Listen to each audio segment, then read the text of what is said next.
Examinais as Escrituras, porque julgais ter nelas a vida eterna, e são elas mesmas que dão testemunho de mim. João capítulo 5, versículo 39.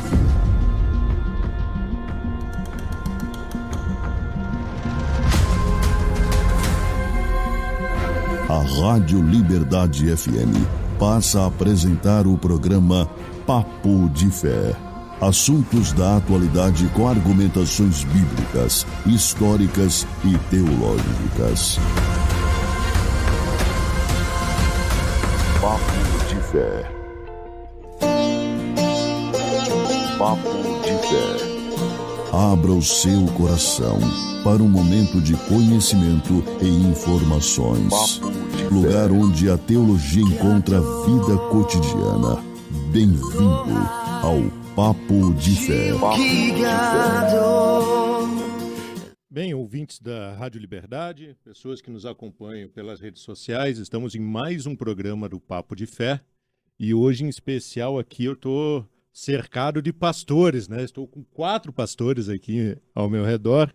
Os demais colegas hoje não puderam, tiveram outros compromissos, né?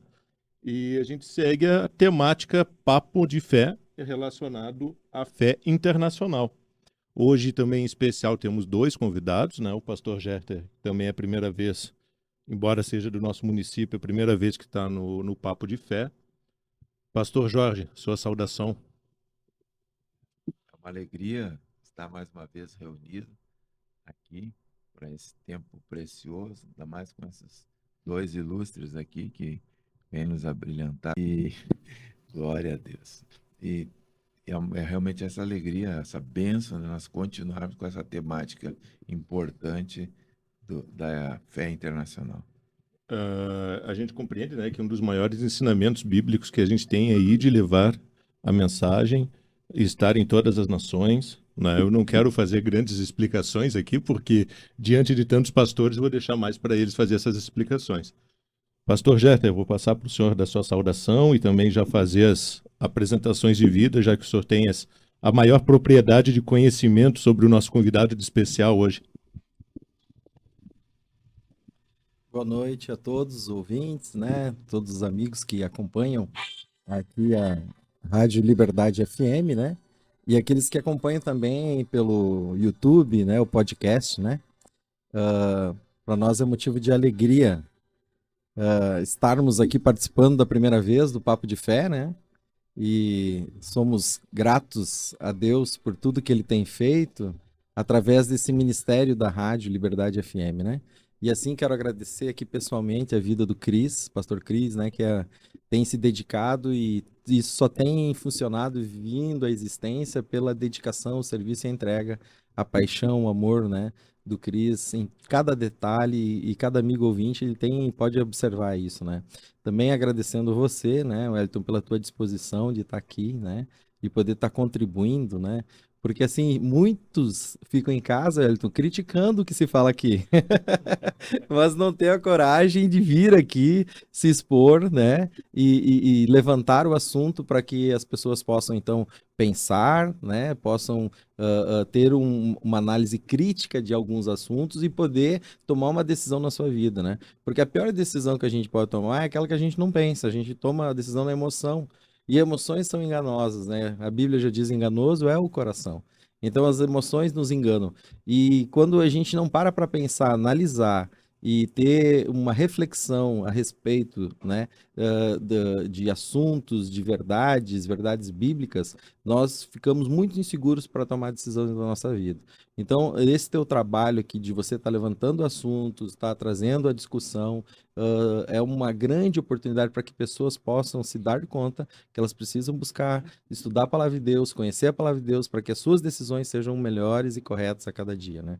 Da mesma forma, quero agradecer né, o pastor Jorge aqui, que sempre se dedica aqui, né, e vem aqui trazendo esse conhecimento muito grande que ele tem, essa experiência de muitos anos de vida, né, trabalhando, né, no ministério, um exemplo, um referencial, e está sendo, assim, canal de bênção para cada um que está ouvindo, né.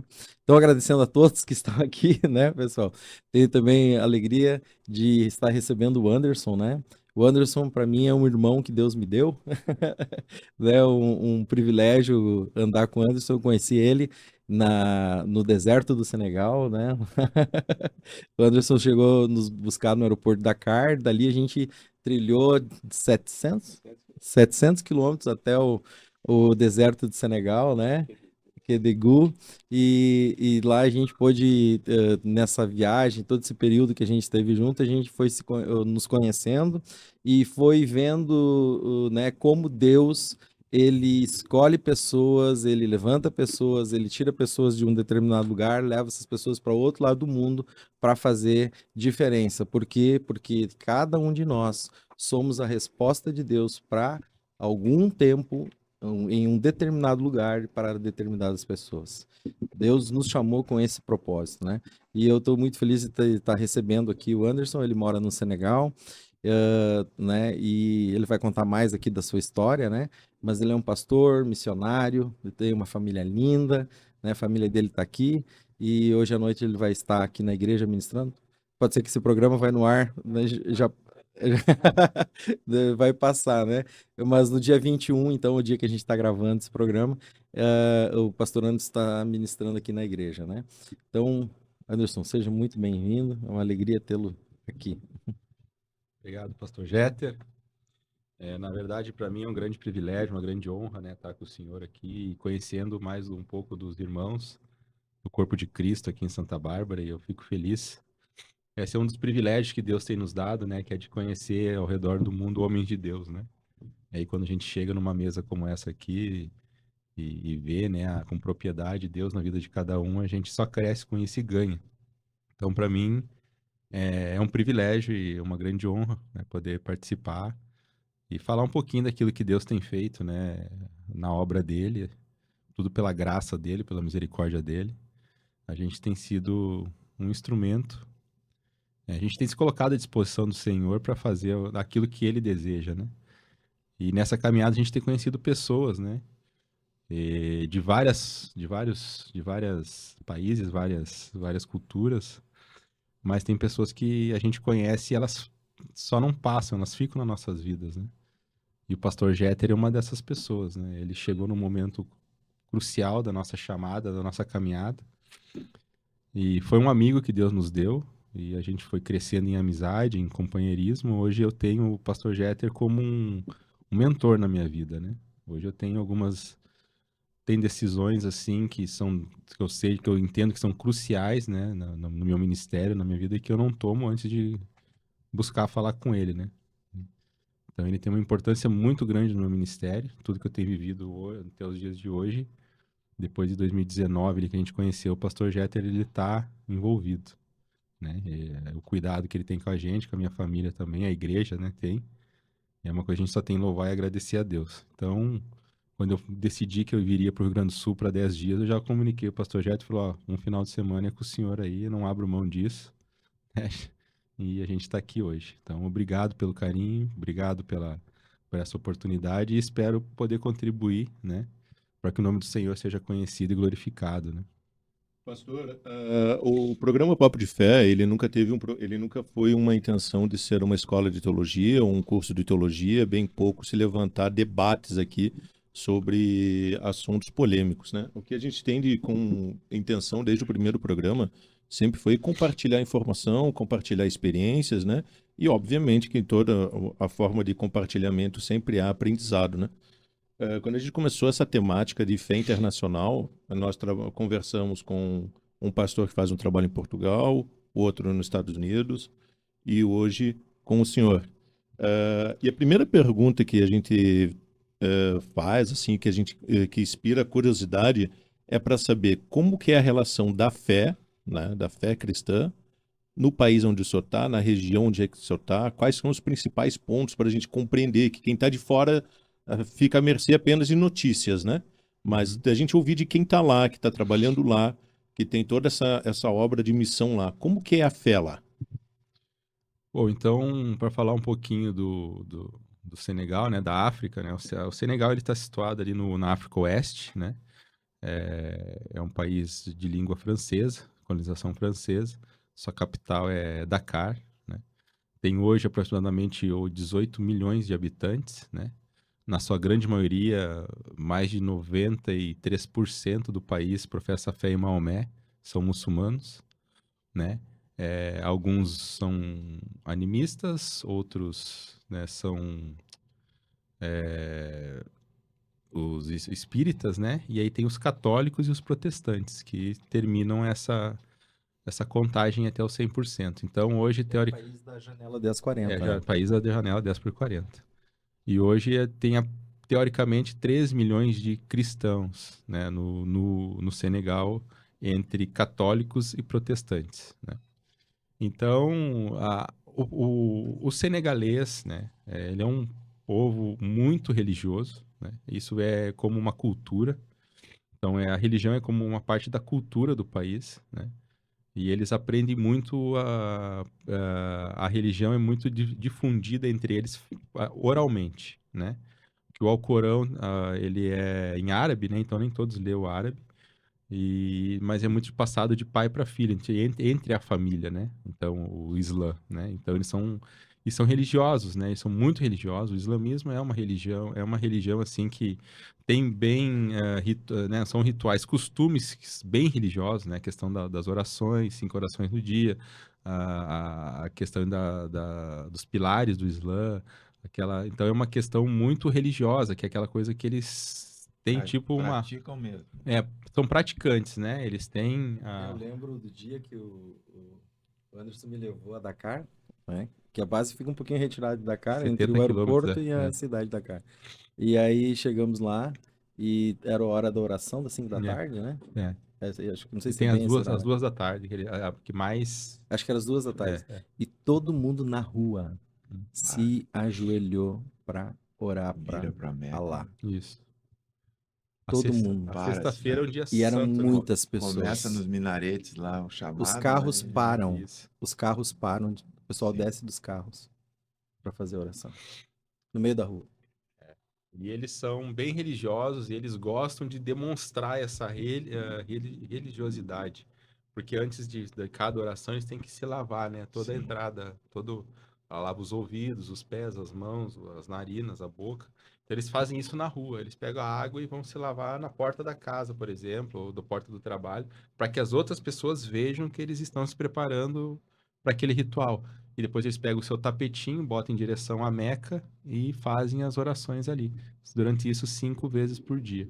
Então isso fica bem assim, triste, bem claro a religiosidade. O Senegal é um país religioso, islâmico, religioso, muito religioso. Assim, é uma religião familiar, né? Se o pai é muçulmano, teoricamente toda a família vai ser muçulmana.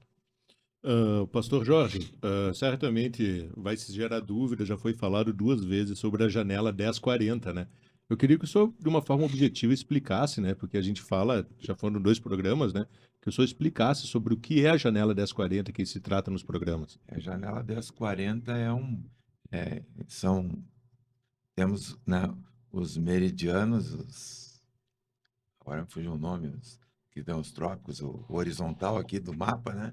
Eles são, que tem a linha do Equador, o trópico de Capricórnio, e tem o 10 e o 40. Entre os 10 e o 40 se forma uma janela que são os países menos evangelizados do mundo, que inclui o sul da Europa, o sul da Ásia, Índia, o norte da África, né?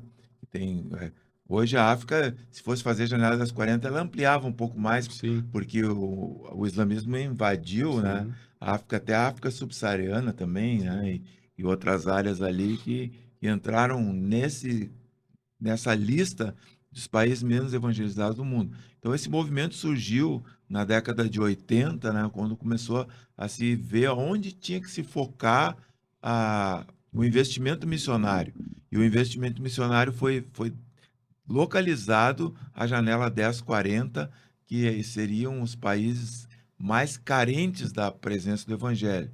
Mas é interessante, quando a gente olha esses números, na verdade, dentro do Brasil existem certas janelas 1040 pequenas, né? Uma vez nós fizemos um trabalho aqui, há uns 20 anos atrás, 15, 20 anos atrás, aqui no Rio Grande do Sul tinha 8 cidades que não tinha um evangélico. né? Então, às vezes a gente se assusta com isso, Sim. né? A janela desconenta, ela tem essa característica de que são milhões e milhões de pessoas que nunca ouviram falar de Jesus. É. Eles não têm referência nenhuma da Nenhuma. pessoa de Jesus, né? Então, ainda a gente está num país que todo mundo sabe, É. né? Ou é católico, ou tem um parente que é Tem católico, ou é televisão, cristão, tem tem- televisão, o evangelho está sendo pregado em todo o tempo. Todo mundo pergunta quem é Jesus, eu É. sei, tem o Natal.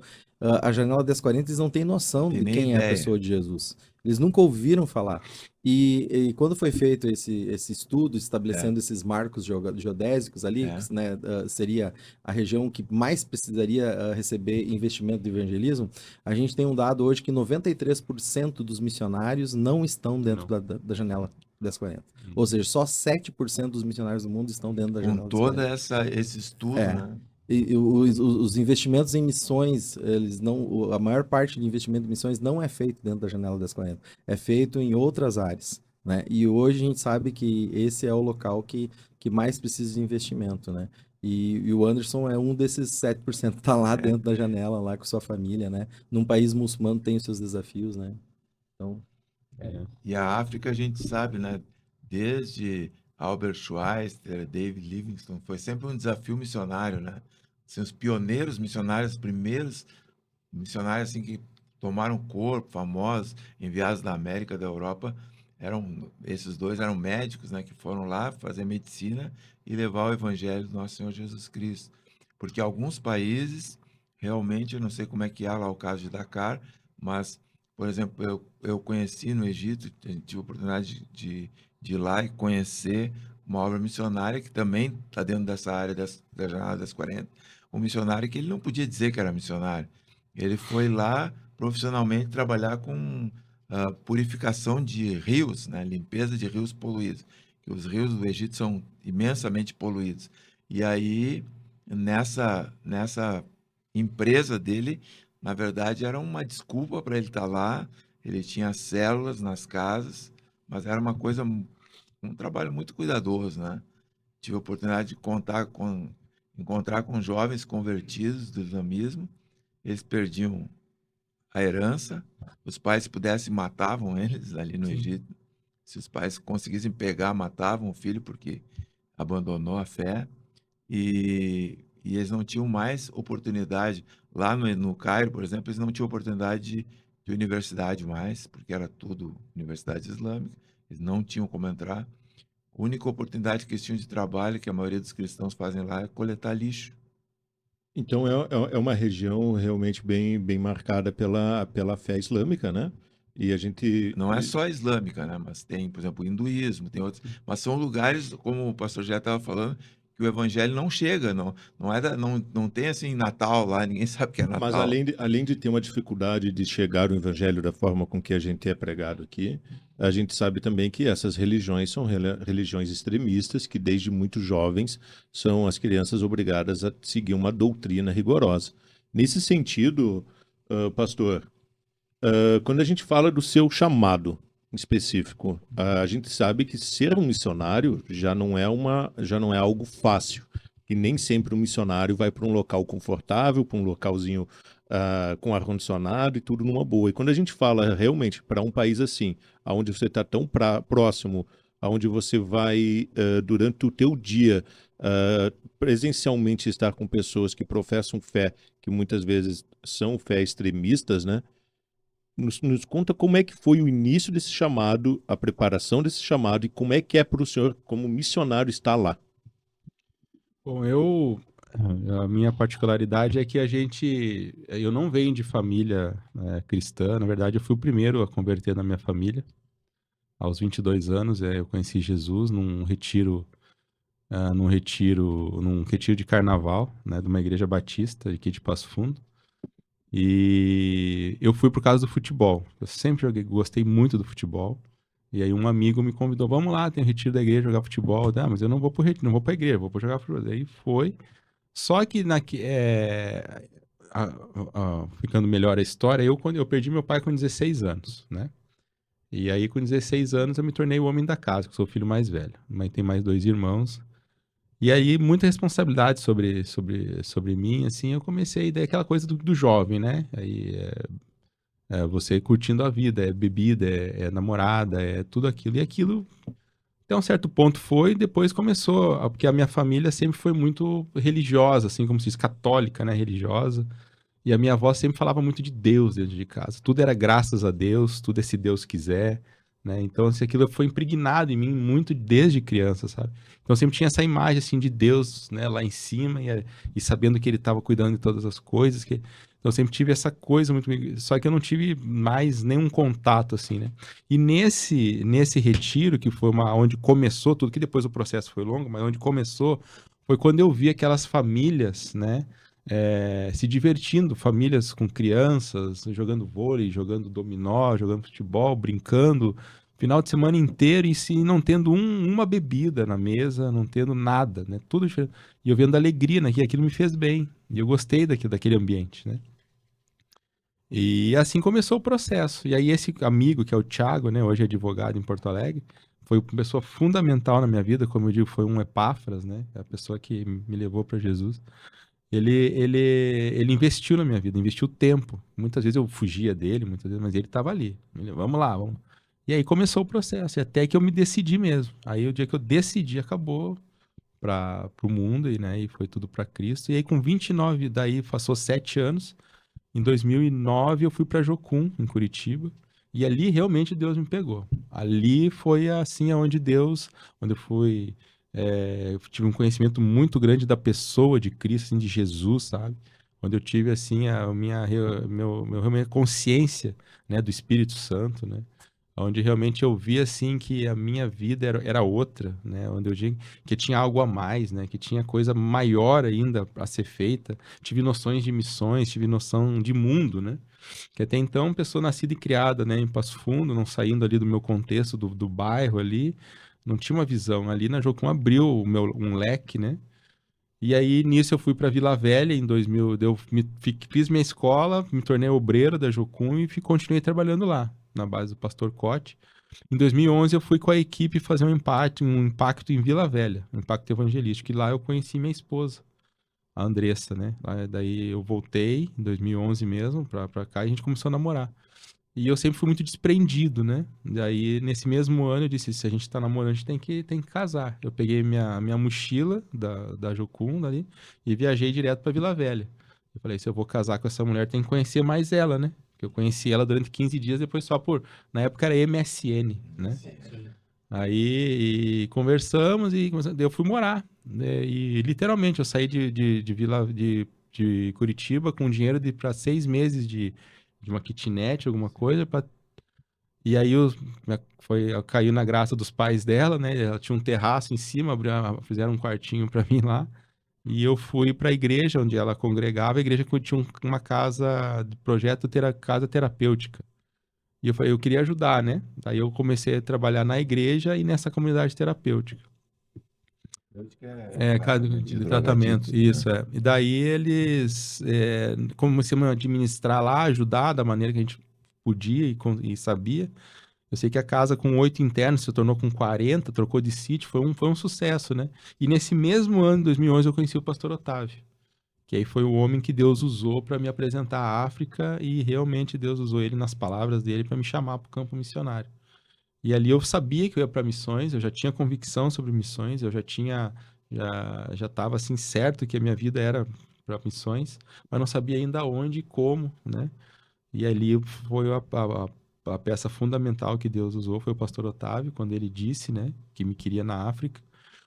E aí, porém, tinha minha esposa, daí a gente casou, nesse tempo, passou esse tempo, comecei a me preparar mais ainda para a África, e a minha esposa, nessa época, ela era gerente do Santander. Para mim, deixar a igreja e deixar os trabalhos da igreja e ir para o campo não era difícil, mas para ela deixar uma carreira, ela já estava há 8 anos no banco, começou como adolescente aprendiz e já era gerente Van Gogh, né? Gerente de contas de alto padrão, top, né? De alto padrão. E aí foi mas ela com convicção, né? Também, né? Por missões. E ali a gente eu entrei na faculdade de teologia, lá em Vitória, Faculdade Unida, e fiz alguns cursos de missiologia que eu já tinha feito na Jocum. E em 2014 que foi, a gente casou em 2013, 2014 que chegou a época de ir para a missão, né? E aí que ela foi pedir demissão, né, para sair do trabalho, para nós irmos para Guiné-Bissau na época. E aí a gerente dela fez uma contraproposta para ela. Ela disse, não, você fica, eu te coloco, vou te promover para gerente geral do banco. Aí ela disse, não, você não tá entendendo. Eu tô pedindo para sair. Eu tô com passagem comprada para dia 21 de maio. E isso era 5 de maio. Tô com a passagem comprada 21 de maio para ir para África. Para trabalhar, para ser missionária na África. E aí até o último momento foi muita convicção, sabe? Isso aí eu não tenho como explicar, que isso é uma coisa de Deus, né? Acho que quando Deus te dá uma palavra, te dá.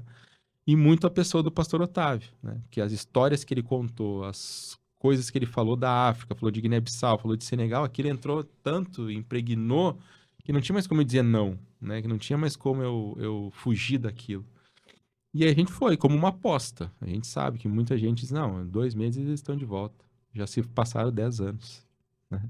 10 anos, chegamos à África eu e a Andressa, e hoje estamos com 5, temos 3 filhos. E o chamado, se eu vou te dizer quando que foi, como foi, eu não sei, eu acredito que foi um processo. Mas foi um processo que a gente começou a decidir dia a dia, né? Tipo assim, abriu mão de uma coisa aqui para continuar com o sonho. Abriu uma mão de uma outra coisa ali para continuar com o sonho. Abriu outra mão ali para continuar. Então, assim, a gente foi abrindo mão de muitas coisas durante o período do processo até a viagem para o campo missionário. Eu acredito que foi o ano que mais, de 2011 a 2014, foi o tempo da minha vida que eu mais abri mão de coisas. Quando você falou aqui antes sobre o conforto, né, de uma sala com ar-condicionado, eu te digo que o conforto que a gente sente, o maior conforto que a gente sente é quando você está num ambiente familiar. Você está com a sua família. Pode ser numa sala, não tem nada, de chão batido, mas você está com a sua mãe, com a sua família, esse é o seu maior conforto, tá? Então não é prédio, não é... Quando a gente sai de casa, a gente sente isso. Quando a gente vai para uma África, por exemplo, a primeira férias que eu tirei, que eu cheguei eu estava na Guiné-Bissau, que eu cheguei no Brasil em 2016, interruptor de luz para mim já estava sendo um negócio meio assim, um chuveiro, um banho de 5 minutos já estava sendo um luxo, sabe? Porque o banho nosso era uma coisa, tinha que ser rápido para poupar água, né? Então coisas que a gente passa no nosso dia a dia que a gente hoje não dá importância, mas quando a gente não tem é que a gente percebe. Na verdade, uma questão importante na missiologia se chama choque cultural, né? Porque, claro, você que fez missiologia, foi preparado na Jocum, eles trabalham isso, mas nada é igual como você chega no campo missionário. Porque você vem de uma cultura gaúcha aqui, né? O gaúcho gosta de comer uma carne, né? Um churrasco. Que mais a gente sofreu, É, sofre até hoje. e chega lá, uma comida completamente diferente, né? Eu vi um missionário, por exemplo, da São Tomé e Príncipe, dizendo que as pessoas chegavam a comer um morcego, né?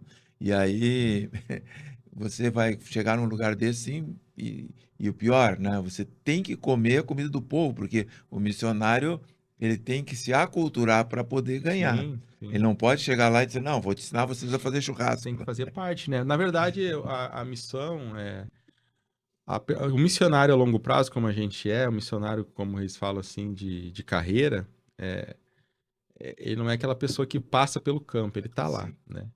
Então, nossa evangelização ela é mais pessoal no dia a dia, mais comportamental do que falada, né? As pessoas que mais a gente ganhou para Jesus foi as pessoas que começaram a confiar em nós, sabe? Primeiro você ganha confiança dela, depois você vai ganhar, depois você vai mostrar o teu Deus para ela. Não tem como você... Eu já cansei, por exemplo, de coisas, no trânsito, por exemplo, a polícia me parar e começar a ver e coisas assim, dizendo assim, não, eu sou missionário, tô aqui para ajudar, estamos... o policial falou assim, a gente não precisa de vocês aqui, né? A gente não precisa de vocês aqui. Então, assim, a gente já por outro ponto, você vê pessoas até agradecendo, né? Que você é resposta de oração para a vida daquela pessoa com uma ajuda financeira, uma ajuda de alimento, um socorro, alguma coisa que você consegue ajudar. Então, existe vários fatores, mas a questão da nossa chamada, eu acredito que ela foi um processo, comigo e com a minha esposa, não aconteceu, vou para a África, não, ela foi um processo.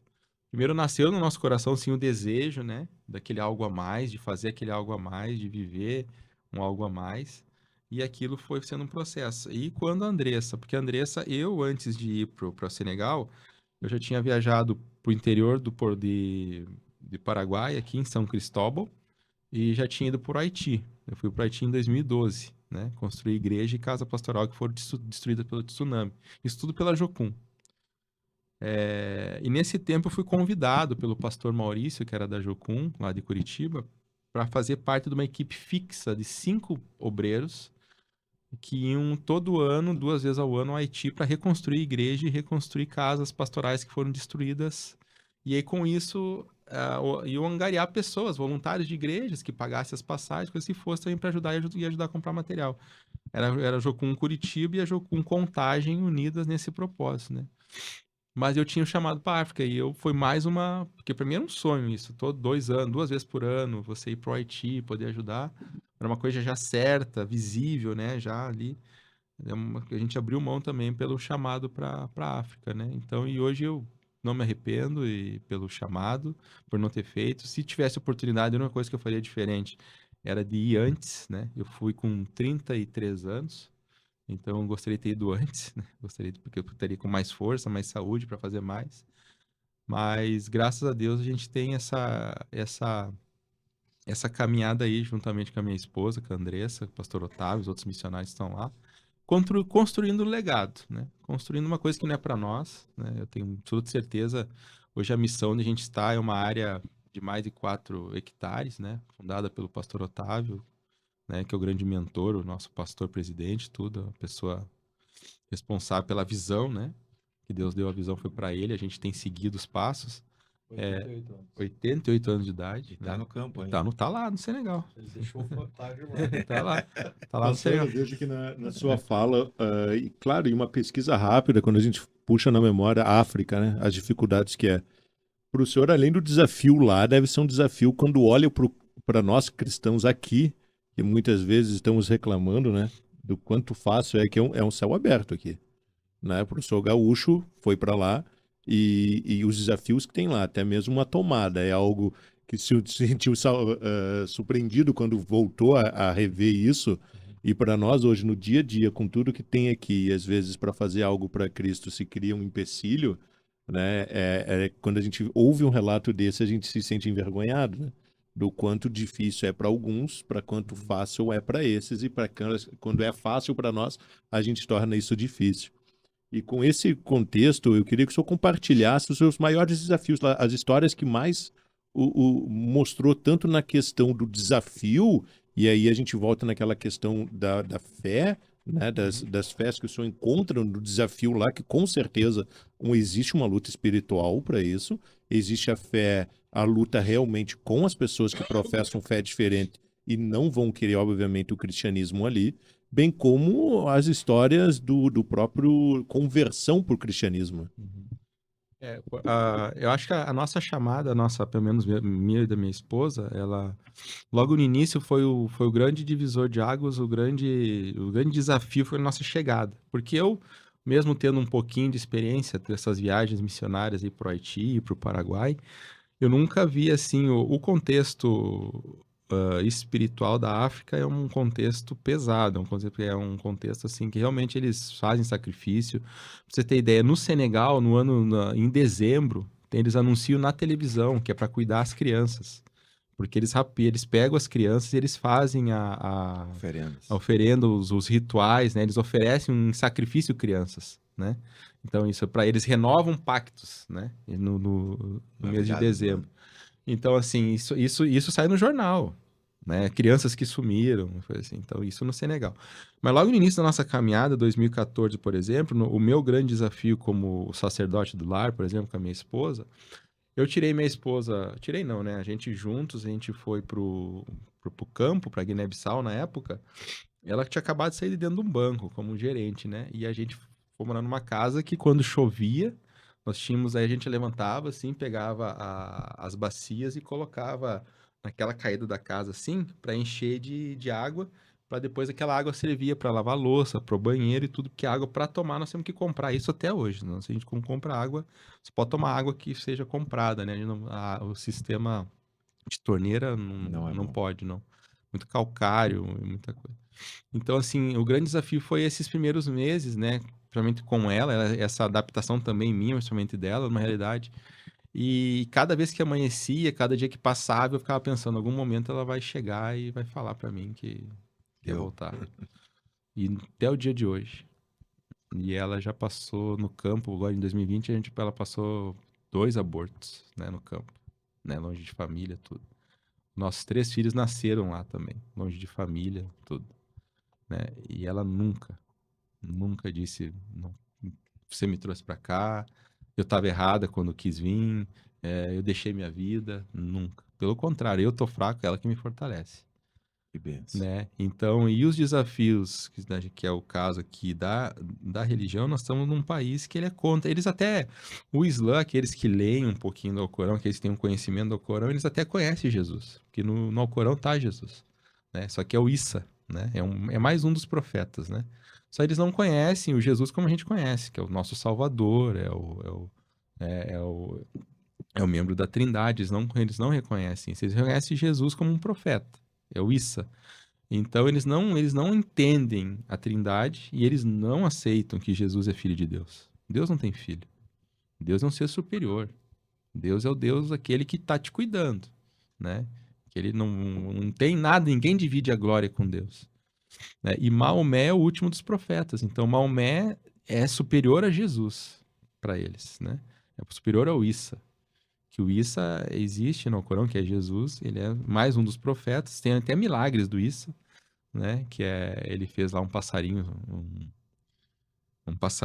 ressuscitar, uma coisa assim. Então eles têm alguns que não, Jesus eu conheço, sim, tá ali, tá no Corão, é o profeta tal, não sei o quê. Mas eles não reconhecem como Salvador, como Filho de Deus, né? Como um membro da Trindade. Não. Não, isso não entra na cabeça deles, não reconhecem e eles não entendem isso. A conversão, quando acontece, ela é uma conversão. Não é aquela conversão abrupta, escutou uma palavra e se converteu. É muito difícil. Eu não tenho relato, né, de se aconteça isso. É aquela questão assim, aquela pessoa que trabalha perto de você, é aquela pessoa que está ali no teu convívio, é aquela pessoa que às vezes está um momento de dificuldade, em qualquer área, seja ela financeiro, familiar, de saúde, e você chega como um socorro, né? E você ajuda e ela abre um pouco ela se abre um pouco para você, ela se desarma, né? E aí ela começa a confiar em você e ela começa a confiar no Jesus, né? No Deus que você serve. E a maioria das conversões que eu vejo é dessa forma, é um trabalho a longo prazo, muito de testemunho, né? De convivência, de realmente assim, de eles estarem assim te olhando e te observando, sabe? É assim que eu vejo as maiores conversões. E quando acontece, normalmente, se são jovens ainda, né? Se são pessoas que dependem de pai e mãe, são expulsos de casa, são né, ameaçadas até de morte, assim, são tirados de herança, de tudo. É extremamente. Só que o africano ele tem uma coisa muito particular deles. Se eles convertem, eles convertem. Aí eles saem de casa, aí eles vão morar na igreja. Nossa igreja sempre tem um canto, né? Eles ficam na igreja. E assim acontece. Então, assim, a conversão ela é real, né? Ela é real. Do africano, é poucos, mas ela é real. E a gente vê isso. E essa conversão real, como o senhor diz, a gente poderia entender também que é uma questão cultural desde pequena, que já vem sendo educados de ter um fundamento forte na fé, né? Pastor Jeter, o senhor quase não contribuiu muito ainda, vou pedir para o senhor então, o senhor foi citado inclusive como um mentor, né, com uma referência ao pastor aqui, e se eu não compreendi errado, o senhor já teve no local, né, quando nós conversávamos, na visão sua particular, obviamente como pastor, a importância desse tipo de missão em outros países, é um princípio bíblico ir até outras nações levar, né? Qual que é o seu ponto de vista em relação a isso? Aqui é a bondade do Anderson, né? Porque o Anderson é um grande homem de Deus, faz uma grande obra lá, né? E a gente, né, tá para servir eles, né? Um pouco. Eu fico pensando no galardão do Thiago, né? E aí você que mora aqui em Santa Bárbara do Sul, né? Você pensa assim, nossa, o que eu posso fazer para Deus? Se você investir na vida de um amigo teu, pode ser um missionário na África. Esse amigo teu pode ser um missionário na África, pode fazer diferença em vários lugares do mundo, né? E o Thiago vai ter um grande galardão, né? E assim, para mim é uma honra sempre estar junto do Anderson, né? E o que que a gente tem, né? A palavra de Deus diz assim, né? Que nós iríamos pregar esse evangelho, né? Em Jerusalém, Samaria e até os confins da terra, né? Então, cada igreja, uma igreja aqui em Santa Bárbara do Sul, nossa igreja, né? Nós não temos só a obrigação de pregar o evangelho aqui na nossa cidade. Nós também temos a obrigação de pregar na nossa região e até os confins da terra. E como é que a gente faz isso? Através do corpo de Cristo, né? Então, o corpo de Cristo. Então, a nossa igreja ela tem uma visão missionária desde o início. A gente sempre está contribuindo com missões. E hoje, os 4 projetos missionários que nós apoiamos financeiramente através da igreja são na janela 1040, né? A gente tem na Índia, tem no Laos, né? No Senegal e numa região da Ásia também lá, que a gente estava fazendo, contribuindo, né? E como se contribui? Primeiro é orando, né? Pelos missionários que estão lá, intercedendo pela vida deles, né? Então nós temos um relógio de oração aqui na igreja, né? Que funciona esse relógio de 12 horas de oração ininterrupta e a gente pessoal, todo mundo que entra na sala de oração ali tá intercedendo, tá a foto dos missionários lá, tá a foto da família, né, o trabalho deles, e a gente está sempre intercedendo por eles, orando. E a segunda forma que a gente deve fazer isso, a gente deve fazer isso contribuindo, né? Por quê? Porque o missionário ele precisa de recursos para fazer diferença. Então, principalmente assim, na situação do Senegal, né? O Senegal é um país muçulmano. Vocês viram a dificuldade que o Anderson colocou aqui para que haja uma conversão, tá? Então, como é que a igreja entra num país desse? A igreja precisa entrar num país desse com assistência social, sabe? Fazendo diferença, porque eles vivem uma miséria. E a missão, ela trabalha nisso, né? Então, o Anderson pode colocar melhor para nós. Hoje, lá, a base missionária ali em Dakar, ela tem o único posto de saúde daquele vilarejo. É o único posto, tem médicos, enfermeiros, medicamento que é dado, e as pessoas vêm ali consultar, e tem um filme de Jesus lá passando, acho que esse filme já passou o quê? Mais de 1000 vezes lá? O filme passando, o pessoal sentado esperando. Os partos, os únicos partos, né, são feitos ali no posto de saúde. Então a igreja, ela precisa chegar nesses lugares, né, com assistência social para quê? Para criar esse vínculo de confiança que o Anderson está falando aqui. E daí também tem a escola profissionalizante, né, lá, que o Anderson pode comentar mais sobre isso. E também tem o projeto agora, porque Deus é um Deus de visão, né? Deus não para, não acha assim que não, Deus sempre tem algo novo, né? E o Anderson pode testemunhar aqui para nós do pedido do pessoal muçulmano do vilarejo pedindo para que nós abríssemos na base uma escola para crianças. Porque não queria que os filhos mais fossem estudar na mesquita, porque batiam neles lá. Batem. Né? Então, Anderson, pode falar um pouquinho para nós. Então, sobre a nossa base, né? A nossa base, ela tá lá, ela está na região de Thiès, né? No vilarejo, no vilarejo de Candã. É uma localidade, é uma área de 4 hectares, né? Em que foi adquirida há 20 e poucos anos atrás pelo pastor Otávio. E o pastor Otávio teve essa visão e lá foi adquirido e fez as construções. E realmente a missão ela se tornou hoje uma referência. A nossa missão no Senegal, que é a Miss de l'Afrique, né, em francês, Amigos da África, ela é reconhecida pelo governo, é uma das únicas missões, né, estrangeiras reconhecidas pelo governo. Nós temos o que se fosse aqui, lá se chama de NINHA, aqui seria o nosso CNPJ, isso. Ela tem CNPJ, ela tem um reconhecimento do governo. E além de toda essa questão assim, nós temos aí um posto de saúde, então, que é o que o pastor Jeter falou, que é referência. Nosso posto de saúde leva o nome da Sueli Marques, que é a esposa do pastor Otávio, missionária Sueli Marques, que é, junto com o pastor Otávio, fundadora da missão. Então, o posto leva... E nosso posto, ele é referência, ele tem o atendimento entre 1.200 a 1.500 pessoas por mês e faz de 20 a 25 partos por mês. Então, nós somos, assim, uma referência, onde a gente faz a diferença. A gente entende que a missão faz a diferença para o povo. É o povo muçulmano, é o povo animista, é o povo cristão que ocupa os trabalhos e todos são tratados da mesma forma. E como que nós evangelizamos lá? A gente tem uma bancada onde tem Bíblia e folhetos em francês e Olof, que fica ali à disposição deles. Você quer pegar, você pega. Você quer tirar dúvida, você procura o missionário que está lá presente, que antigamente era minha esposa. Ou se não, você pede, né, para conversar com alguém. E o filme de Jesus, como o pastor Jeto falou, que fica em cima da porta, o filme de Jesus passando em francês, ele termina e começa de novo. Viu? E vai ali, enquanto a pessoa ela tá esperando o atendimento, ela tá ouvindo a história de Jesus passando na tela, né? Então, e nós temos também a escola técnica. E daí, que nós temos a nossa escola técnica, ela nasceu de um projeto qual? Desculpa, o que que acontece? O filho homem, particularmente, também a mulher, mas muito homem, ele estuda até quinta série ali, que é o momento que ele tá mais fraquinho ainda. Não... Depois que ele pega um corpo, o pai tira da escola e manda trabalhar para ajudar em casa, né? Então vai trabalhar. Então, esses meninos que não estudaram, ele chegou lá com 20, 21 anos, eles não podem mais voltar para fazer a sexta série e sétima série. E também, se eles vão para o mercado de trabalho, eles não Tem têm estudo, qualificação.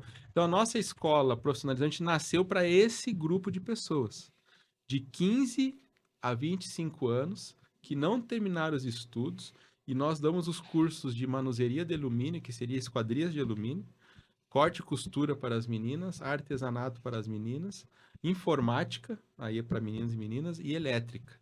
Eles fazem curso lá de 9 meses. Eles saem com diploma e aptos para trabalhar em cima daquilo que o diploma tá dizendo. E são cursos, assim, é um custo muito baixo, né? Assim, que eles podem pagar, e porque como se diz, é um socorro para aquele jovem que não pode mais voltar para estudar e que não tem qualificação para entrar no mercado de trabalho. Então a gente visa esse grupo, né? A gente visa esse grupo, né? E como o pastor já te falou, a gente tem um pedido já há mais de 4 ou 5 anos do próprio chefe do Village, das próprias pessoas do Village, que é uma escola maternal, uma escola infantil. Seria assim, o jardim, o Uma creche, pré-escolar, assim. a Ah, não, creche, pré-escolar. pré-escolar até assim, quinta série, quarta série, e depois a gente pode ter um pedido isso já nós temos projetos prontos, tudo isso, para que isso avance, porque é uma necessidade, né, da nossa região, e existe um pedido. E a gente espera que em breve isso venha se concretizar. A gente sabe que é um projeto de Deus lá para aquele lugar, e a gente sabe que é uma necessidade, e é um desejo nosso, do nosso coração também. É uma visão que Deus nos deu, né, nessa área de Aí educação. ensinar a criança no caminho que deve O andar, que me né? impactou foi quando o Anderson me contou isso, foi que o Anderson perguntou para o chefe do Village, mas vocês vão botar os filhos de vocês aqui numa escola cristã? E a resposta foi sim. Sim. Aí uma criança que nasce, né, cresce ali aprendendo sobre Jesus, ouvindo sobre Jesus, vão ser os futuros evangelistas, né, pessoas que vão pregar o evangelho, né, lá dentro do Senegal, né? Missionários dentro da cultura mesmo, né? Sim. É Que facilita, porque daí eles vão ter a história na vila, como criança, como homem, como mulher de respeito, que já vão ser reconhecidos ali, eles vão ter uma facilidade muito maior para chegar nos outros conterrâneos e falar de Jesus. O nosso grande projeto, ele enquadra várias coisas, né? Ele enquadra a parte, claro, de ensino, né? Que seria um ensino bíblico, baseado né? Sim, escola por Bíblico, princípios escola ali. por princípios. Aí seria da nutrição, né? Porque hoje as crianças, elas têm pouca vitamina, então a gente teria, assim, uma parceria com um nutricionista, para dar um prato de refeição para essas crianças, né? Cuidar. Elas saírem de lá alimentadas.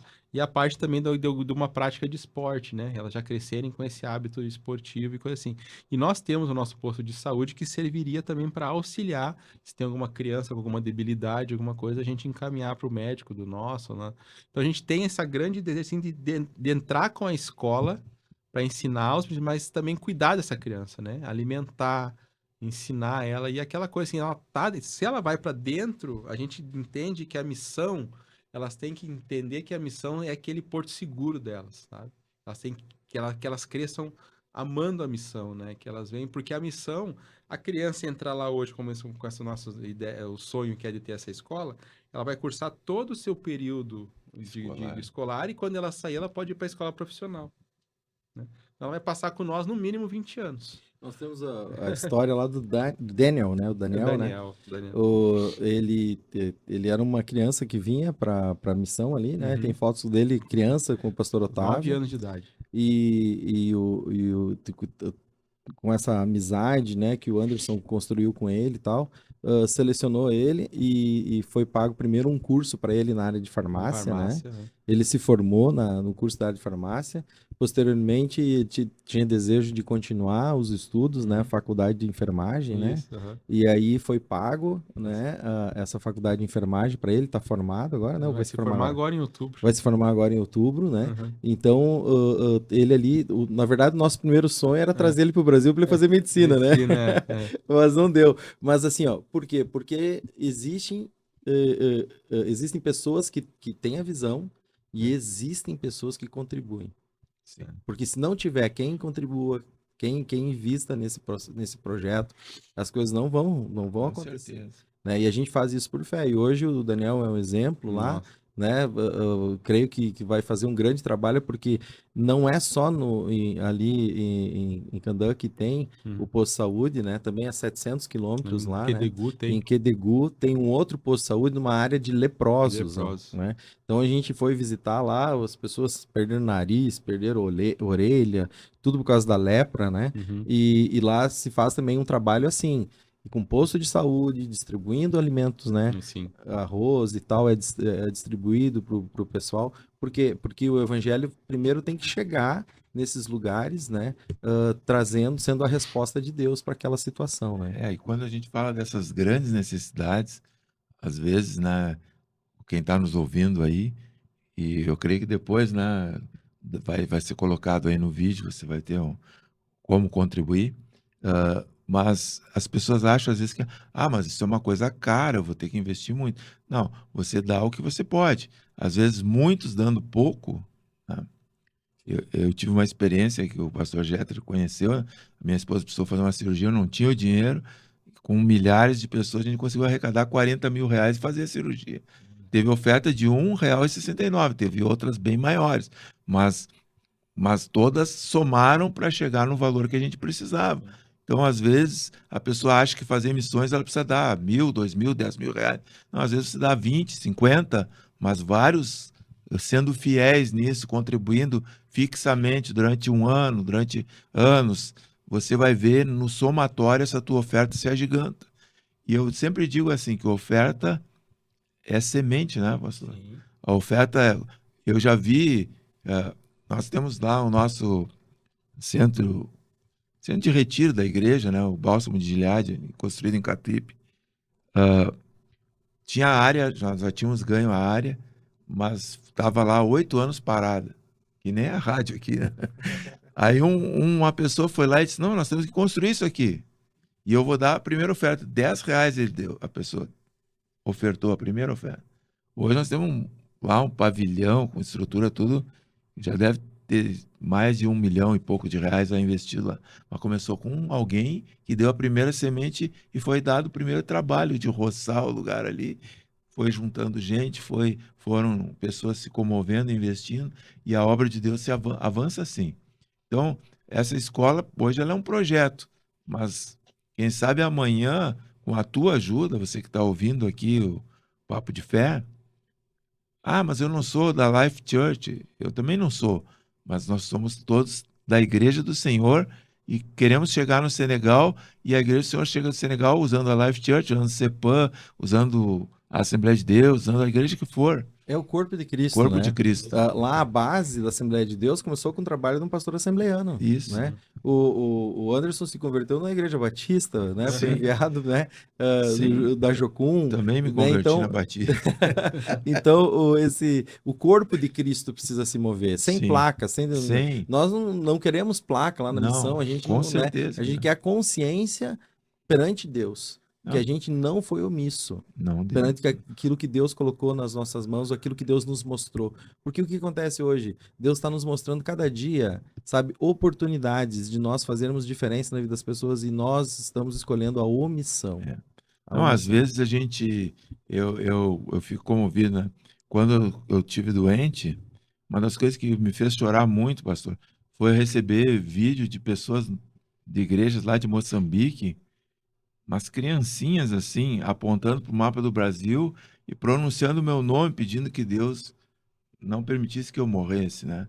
Homens também da África, lá de Angola, eles subindo no monte, orando por mim, pela minha esposa, né? Quando eu vi aquilo, eu comecei a chorar, porque eu disse, as pessoas nunca viram meu rosto, estão orando por mim. Mas daí eu também recebi vídeo de pessoas que a gente ofertou e a pessoa com uma bolsa assim de milho e agradecendo a igreja CEPAM que tinha enviado oferta e que ela tinha com aquele milho a comida para o mês.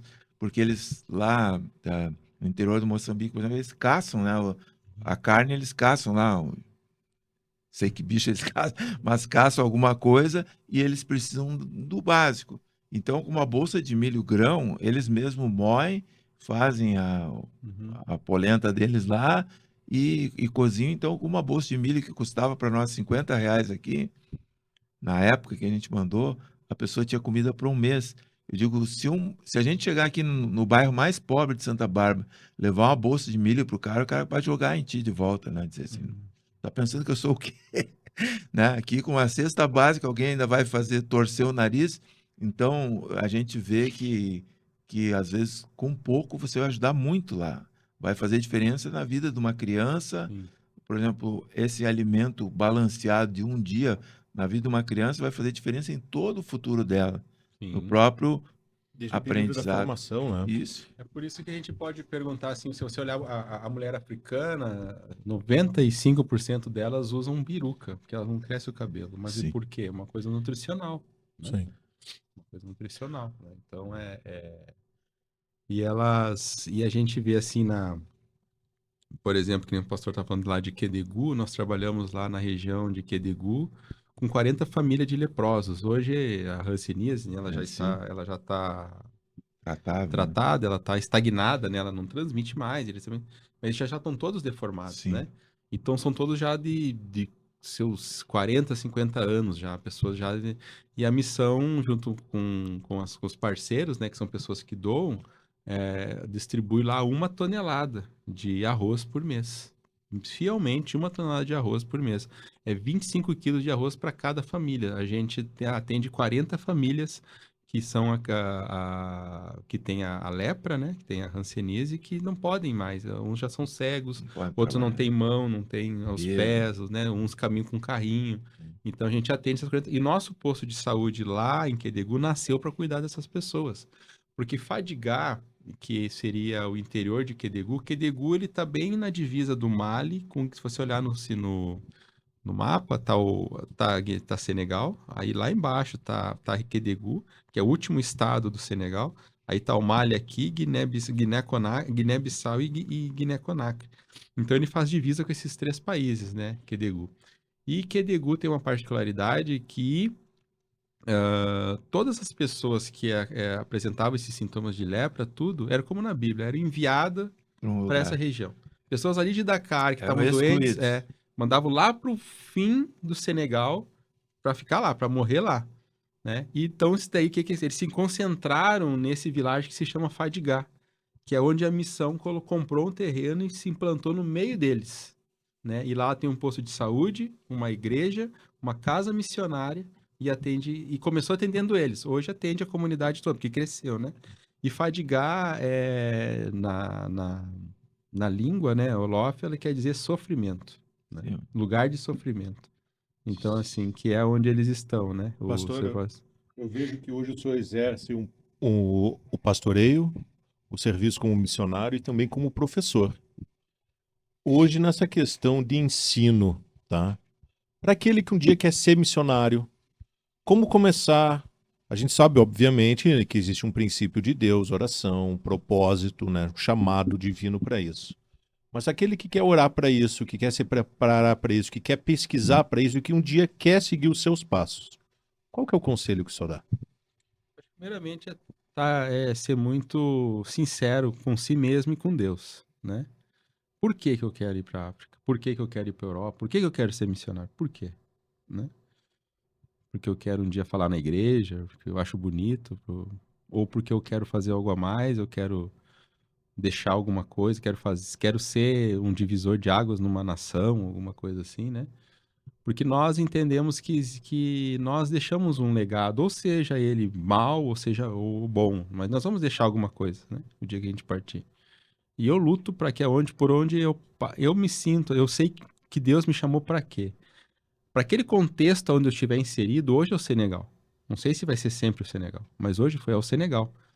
Eu faça o melhor e tudo que eu puder para que mude aquela realidade para melhor, né?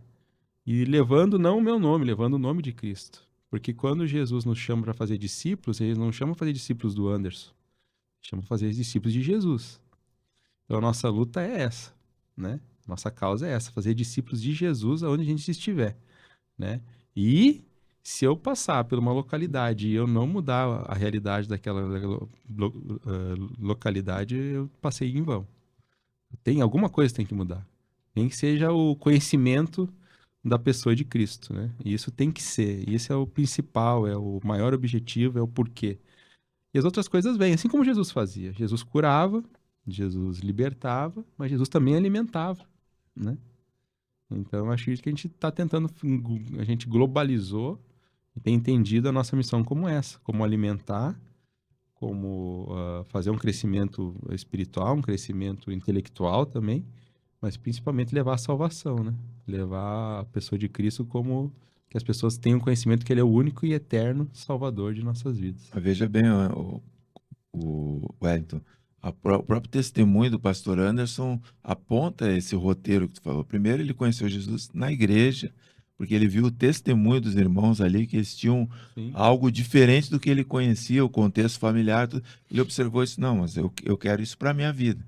E aí ele começou aquela caminhada. Depois, ele, já estando com Jesus, ele foi conhecer missões através de uma agência missionária. Então, hoje existe a Jocum, que foi mencionada, existem outras missões Novas Tribos e tal. Tem várias missões no nosso país aqui na região. Nós temos, tem em Passo Fundo uma base da Jocum, tem a Jocum Gaúcha, lá perto de Eldorado, tem Caxias do Sul, tem outras agências missionárias, tem a igreja local, né, que é a primeira fonte de missão. Sim.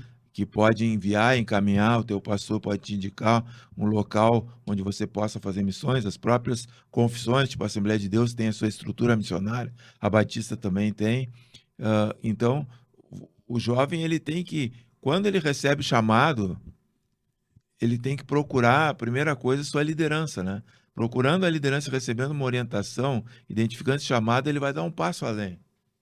Nós precisamos aqui lembrar, né, dos motivos que Jesus pediu para que a gente orasse.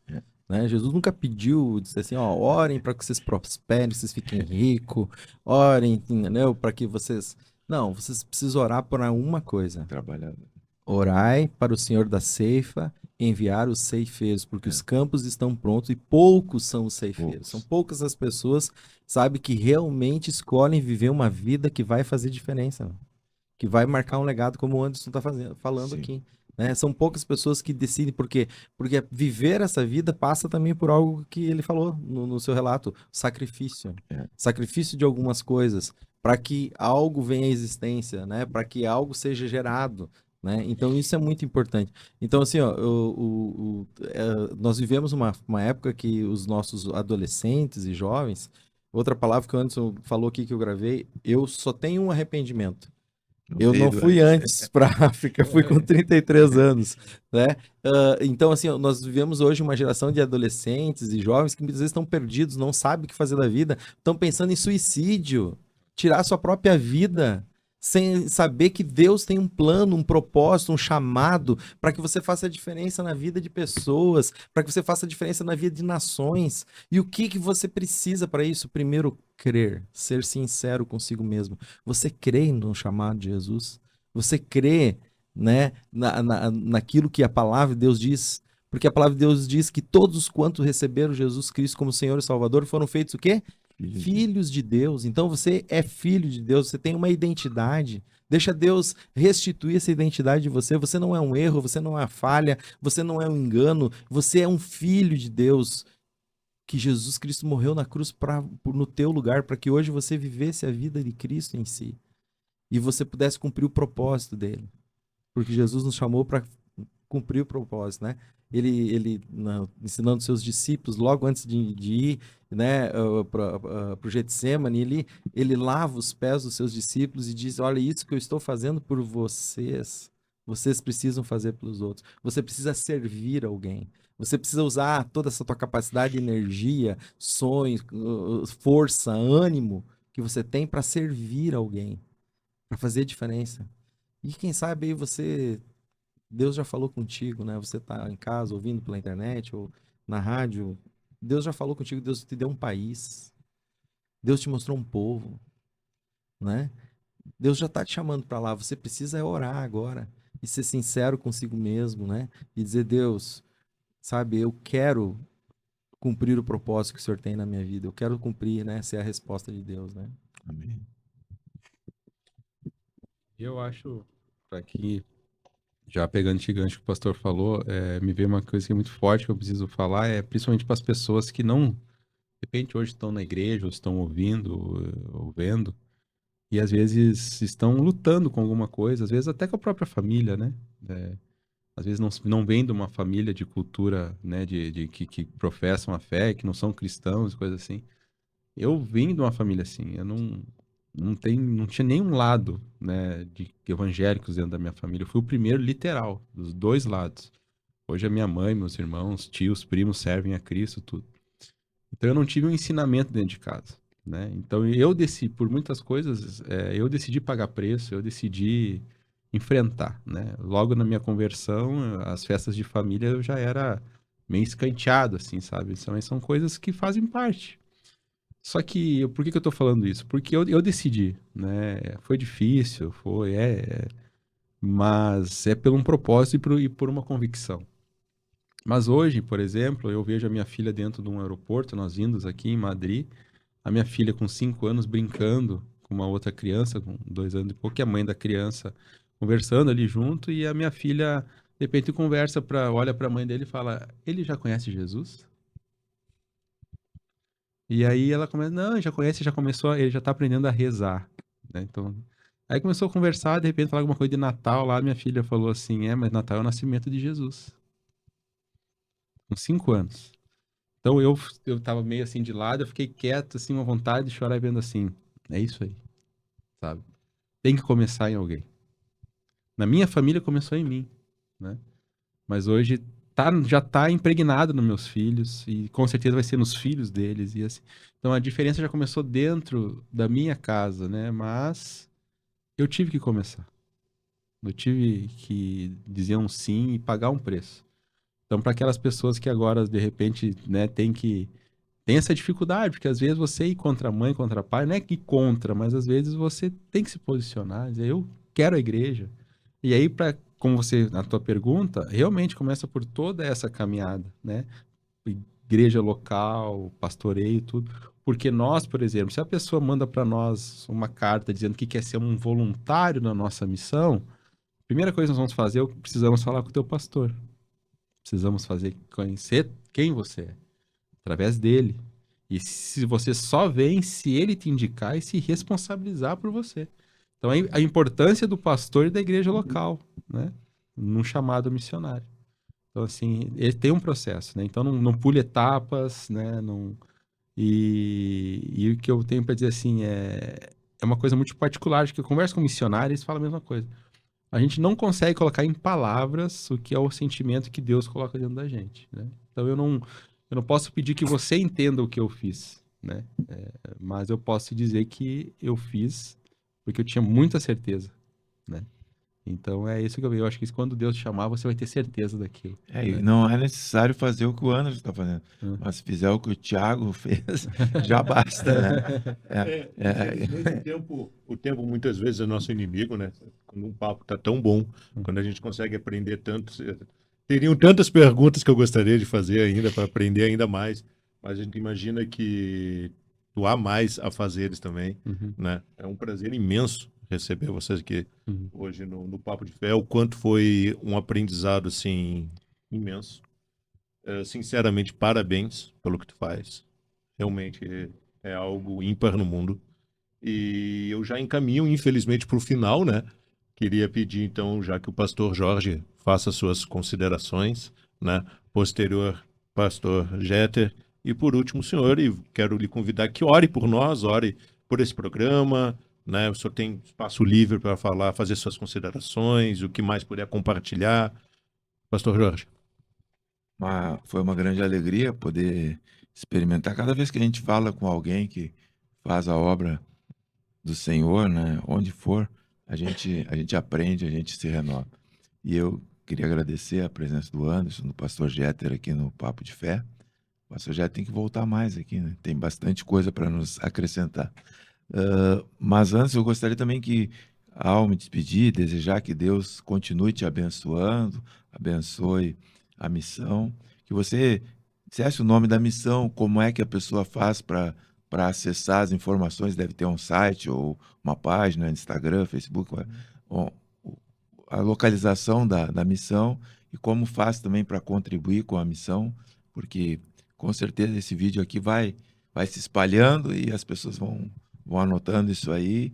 Deus há de levantar mais provedores para essa obra. A gente tem nossa página, né, do Instagram, Missão a Miss, né? E aí você clicando lá, ela te entra lá e lá tem uma conta, até o nome do pastor Otávio Marques, Otávio Marques, é uma conta para contribuir na missão. A nossa conta pessoal é Família Paim, Família Paim Missões. Não, agora eu esqueci. É Família Paim Missões, Família Paim Missões no Instagram, né? Você coloca lá Família Paim Missões, que pode nos acompanhar também, né? E assim, a gente está sempre abertos, né? E lá também no nosso Instagram, ela tem a questão de voluntariado, doe suas férias, projetos de pessoas que querem passar um tempo com a gente, né? Mas a gente está sempre à disposição também, né? Qualquer coisa também, posso deixar aqui o pastor Jeter, né? Qualquer coisa, ele está sempre em contato com a gente.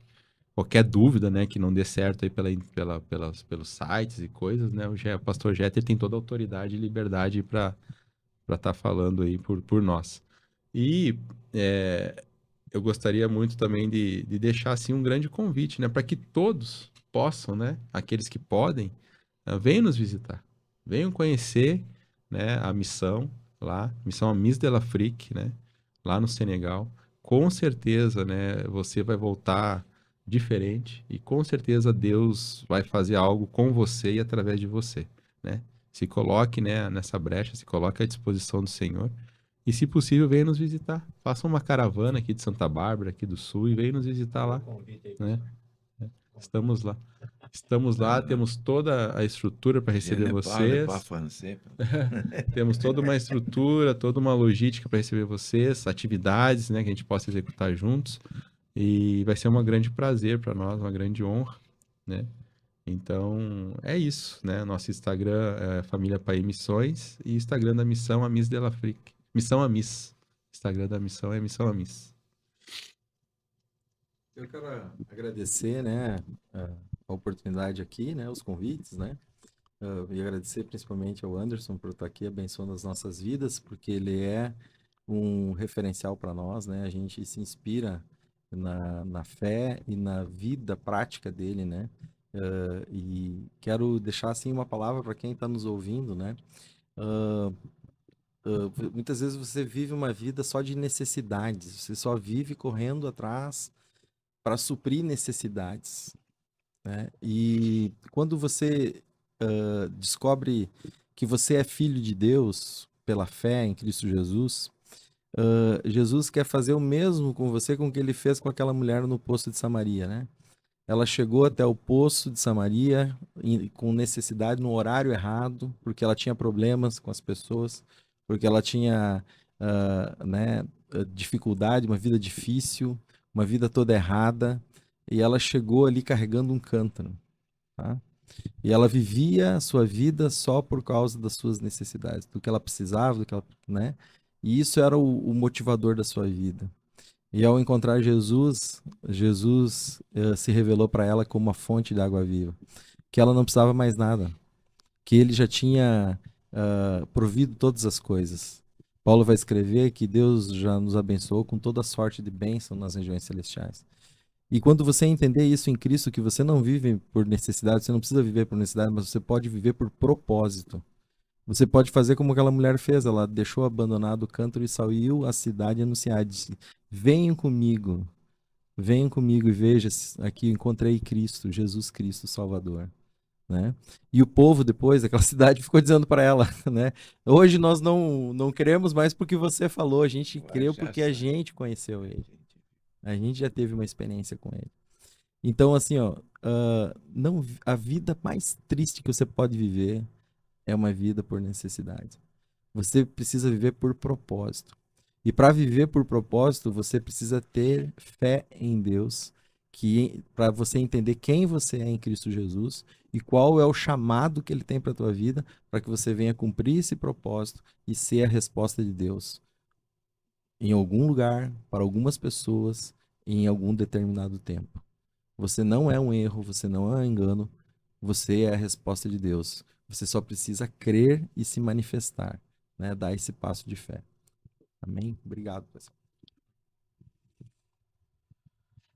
Bom, da minha parte, eu gostaria muito aqui de agradecer pela oportunidade, pelo carinho dos irmãos, por mais a gente hoje conhecer um pouquinho mais do corpo, né, do Cristo, que a nossa visão é essa, a nossa visão é uma visão de reino, né, de conhecer cada vez mais pessoas, né, que professam, que queiram, né, compartilhar desse amor e que a gente possa avançar todos juntos, cada um na sua área, cada um na sua região, nos seus afazeres, nas suas atividades, mas que possamos levar o nome de Jesus, principalmente através das nossas vidas, atitudes, né, que a gente possa ser exemplo para onde passar. E quando eu digo aqui, né, que eu decidi fazer alguma coisa ou que eu permaneci firme em alguma coisa, esse eu não é um eu egocêntrico, né? Essa foi a minha parte. Mas eu entendo que tudo é pela graça de Deus. Tudo é pela misericórdia dele. Eu não sou merecedor de nada e eu não sou melhor do que ninguém. Então tudo é pela graça, tudo é pela misericórdia. Eu simplesmente me coloquei à disposição. Então eu acho que eu sei que se ele não fazia através de mim, ele vai fazer através de alguém. Só que eu quero fazer parte, eu desejo fazer parte. Eu quero participar de tudo isso. Então, por isso que eu faço a minha parte, que é me posicionar, querer avançar, querer fazer, querer estar dentro, mas entendo perfeitamente que é tudo pela graça. Né? Não é nada, não tem nada de especial. É tudo pela graça dele, pela misericórdia dele. E por isso que a gente tem avançado, né? E assim, eu desejo que todos que ouviram e que assistiram possam ter entendido. E se o Senegal for o teu país, nós estamos lá te aguardando, né? E que Deus possa abençoar todos, que Deus possa continuar com esse projeto lindo aqui. A última vez que eu estive aqui, o pastor Jete até falou da rádio, ela não estava assim, ela estava em construção ainda, aqui a igreja não existia.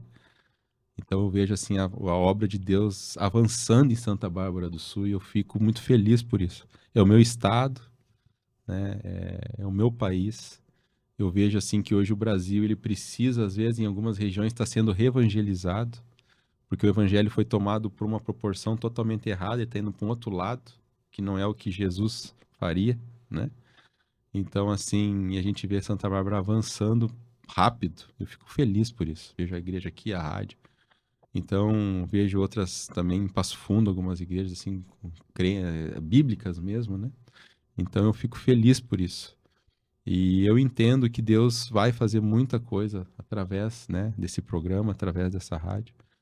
E que as pessoas possam ligar para vocês, para testemunhar, para falar, para opinar, né, por esse programa aqui. Mas eu sei que frutos vão sair, né, desse podcast aqui, porque Deus é justo. Né? E a gente sabe que tudo foi falado aqui foi para a honra dele. E se a gente honra Deus, coloca ele no seu lugar, né? As demais coisas serão acrescentadas. Então a gente sabe que o recurso vem, as pessoas vão vir no tempo de Deus. Mas obrigado pelo programa, obrigado pela oportunidade. Pastor, prazer conhecer, os irmãos conhecer. Obrigado, pastor Jeter. Como eu falei, o pastor Jeter, ele pode até entender que não, mas eu tenho nele, na pessoa, uma referência para mim como pai, como filho, como administrador, né, como amigo. Por quê? Porque eu vi o jeito que eu vivi com ele um poucos dias, eu vi o jeito que ele trata os filhos, eu vi o jeito que ele trata os pais, eu vi o jeito que ele trata as coisas dele, e foi um homem que estendeu a mão no momento que eu mais precisei, né? Então, assim, então nessas horas, assim, a gente vê quem é quem. E o pastor Jeter é esse homem extremamente de confiança, qual eu tenho como um mentor. Onde eu não tomo decisão que vá mudar o rumo da minha vida sem antes falar com ele. É óbvio que eu não fico todo dia ligando para ele pedindo, sabe o que eu faço? Vou para direita ou para esquerda? Não. Mas Coisas tem importantes. coisas que eu não faço, né, sem falar com ele antes. E eu tenho ele como um mentor, né? Então, sou grato a Deus pela vida do pastor Jeter, também do pastor Lucas, que é o pai dele. E muito obrigado aí, a rádio abriu as portas, a igreja, né, por nos receber, por colaborar conosco no Senegal. Obrigado. E a todos que nos ouviram aí, que orem por nós e nós estamos lá, aguardando todos aqueles que acharem que o Senegal é seu país, né? Meus filhos são senegaleses. São pai e mãe brasileiros, mas nasceram os três no Senegal, né? Pelo amor que eu tenho para aquela nação. Mais uma coisa que eu digo, eu decido que eles nasçam aqui, né? Para demonstrar para o povo que a gente é como eles, assim, a gente e aí só uma particularidade aqui, um testemunho, eu tenho já na África tem 2 casais de Anderson e Andressa. São de filhos de africanos, que não é nome comum na África, Sim. né? São de filhos de africanos que nasceram e botaram os nossos nomes, porque é a maior honraria que eles fazem. Pode ver que os nomes dos filhos lá vai ser Maomé, vai ser Ibrahim, é tudo nome de profeta, né? Tudo nome bíblico. E aí quando você vê um Anderson, é o pai que é a maior honraria, né? Então isso para mim é motivo assim de fortalecimento, de realmente de encorajamento, né? Que a gente está no caminho certo. Pastor, para a gente encerrar, eu gostaria de convidar o senhor que orasse. Vamos orar. Senhor Deus e eterno Pai, te louvamos e te agradecemos por esta oportunidade aqui que é do Senhor sobre nossas vidas. Obrigado por esse compartilhar de ideias, obrigado aqui, Pai, por essa troca de ideias, obrigado por esse crescimento, Pai, aonde o teu nome foi exaltado, onde o teu nome foi glorificado, porque o Senhor é o único digno, Pai, de todo louvor e adoração. Obrigado, Senhor, por esse privilégio de te conhecer, de estar mais perto de ti e de também, Pai, conhecer essas pessoas, Pai, conhecer esses pastores, esses irmãos em Cristo. Porque uma coisa nos une, Pai, que é seu sangue, Pai, que escorreu na cruz. Esse sangue, Pai, hoje nos une as nações. Une, Pai, todos nós que professamos a fé em Ti. Obrigado, Deus. Obrigado por tudo. Que este programa, Pai, possa avançar, que este programa possa alcançar mais e mais pessoas, Pai, para a honra e glória do Teu nome. Obrigado, Deus. Continua conosco e que tudo que viermos fazer, Pai, seja para que a Ti seja a glória e o louvor. Amém, Deus. Em nome de Jesus.